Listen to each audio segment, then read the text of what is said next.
Bob Power. I've been the executive director here at the Colonial Club since December of 2007, which means going on 14 years. And it was a tad overwhelming at the time to take reins of a senior center that had so much history, so much tradition. I thought I learned a lot in a short amount of time, but then over the past year or two, I've spent more time even reading old board minutes, newspaper clippings, and newsletters. And actually, I think I learned even more about the Colonial Club than I did. And perhaps what registered most with me was the extreme range of ups and downs this organization has faced, and how the greater community of Sun Prairie has responded.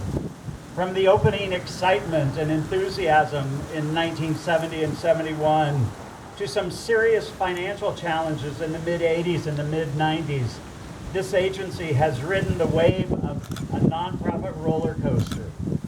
But I'm happy to say 50 years later, it has endured. Responding to challenges, changes were made. New policies and procedures were put in place, and the Colonial Club continued. During my time here, we have done a lot of work on this building, as you might imagine. A 50-year-old building needs a lot of tender, loving care. We put in a new roof, a totally new parking lot, all new kitchen appliances, a dining room, front lounge makeover, which hopefully you'll see in a couple of minutes, a new bus, a new van, and most recently started for the first time in our history, a 401k retirement program for our employees. All totaled nearly $500,000 worth of upgrades in the past 14 years. And with pride, I say to you, and it's all paid for. There's no debt.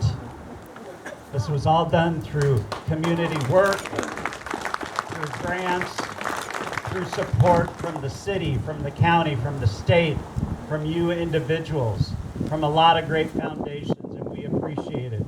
It's been one of the greatest rewards of my career to take a turn leading this great organization. And as I look back on all 8 of my predecessors, I'd like to, actually, the wind would cooperate with me. Just real quick run through those names. Margaret McGonigal, our first executive director, Kathleen Ganser, Catherine Sturtz, Helen Dobble, Bob Kemp, Marty Sofer, who lives in Madison, was going to join us today but couldn't, Carla Fears, my immediate predecessor, Barb Bailey, who's behind me, and of course me, rounding out. So I'd like to recognize all their work, all the challenges, all the energy they poured into their jobs to make it possible for me to be in this position at this very special time, our golden anniversary. Our next order of business is to find out about our fundraising goals. So, you know, COVID just threw a monkey wrench in everybody's plans, right? So I'm not going to bemoan that, although I could. But we decided on September 12th, we would kick off a 50 days to 50 years of fundraising. And we would set a really modest goal of, and my staff over here, from left to right, Teresa and Gail. Whoa, Teresa, back up. And Jean, and Todd, and Melody, and Laura. So we had a really, easy goal, right? $12,500 in 50 days, or so we thought. The idea was we would get 50 team captains to raise $250 per team, and we'd be there. Hallelujah, right? Well, that was easier said than done. I couldn't get 50 people to do that. But I didn't need 50 people. I had people like Velma Hockenberry, who's our senior advisory council president, shivering there in her Milwaukee Braves hat. She lives at Liberty Square and has a lot of good friends and a lot of supportive neighbors and a great church community, and raised over $1,000 herself. Like Velma, Bev Palmer right there with her Green Bay Packer mask, has some great neighbors over at Angel Park Living $1,200. Staff member Peggy Greger, right over here. Peggy, wave. Over $900. Julia Edgar's not here, one of our supportive home care aides, $800. Melody Riedel over there, Melody, wave again, $1,000. Board member Jim Hoffman, $1,000. And last but certainly not least, the guy in the middle, Todd Schultz. Todd's our building and grounds coordinator, and he's got the arm of lots of vendors, and he raised over $2,000 himself. We have a few people here today that are going to also give us a little more money. Greg Olerman from Service Specialist is here, and Greg gave us a check for $1,000.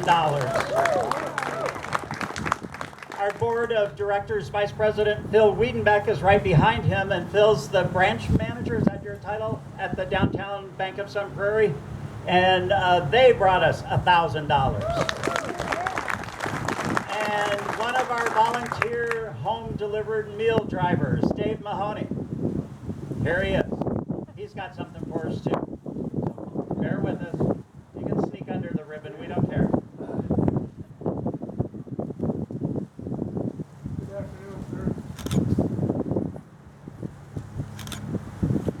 On behalf of the Sun Prairie Masonic Lodge, all our members, and the Masonic fraternity in Sun Prairie, it's our goal to help all the citizens of Sun Prairie and the county.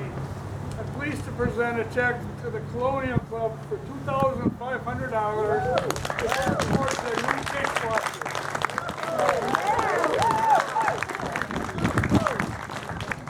Dave knows how much that is needed with that new dishwasher that hopefully Greg and his team is going to get installed pretty soon.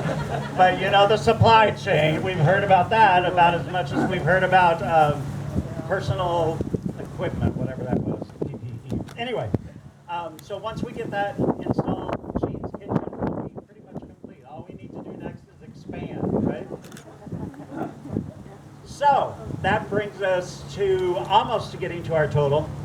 Then halfway through this process between September 12th and October 31st, I got a call from somebody who's offered an amazing contribution that he would match the first $10,000 that we raised.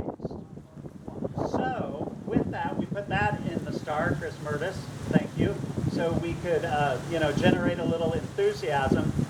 And we have a new total for you, and we're going to be a little dramatic, kind of like The Price is Right. We're going to work our way back with the last number, and Laura's got the last number, and it's 7. And Mel's got the next one, and it's 4. And Todd's got the next one, and it's 2. And Gina and Gail, you're supposed to have the last 2 numbers. Did we run out of paper? Okay.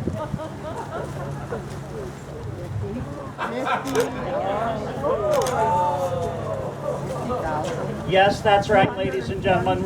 We raised on our 50th anniversary $50,247. We couldn't have planned that better. All right, I know you're getting cold and we're at our last items of business. We're going to cut 2 ribbons today, so photographers, the first one's going to be over here where the numbers are. They're going to be facing out that way, so if you want a picture, we're going to ask Governor Evers, Bonnie, and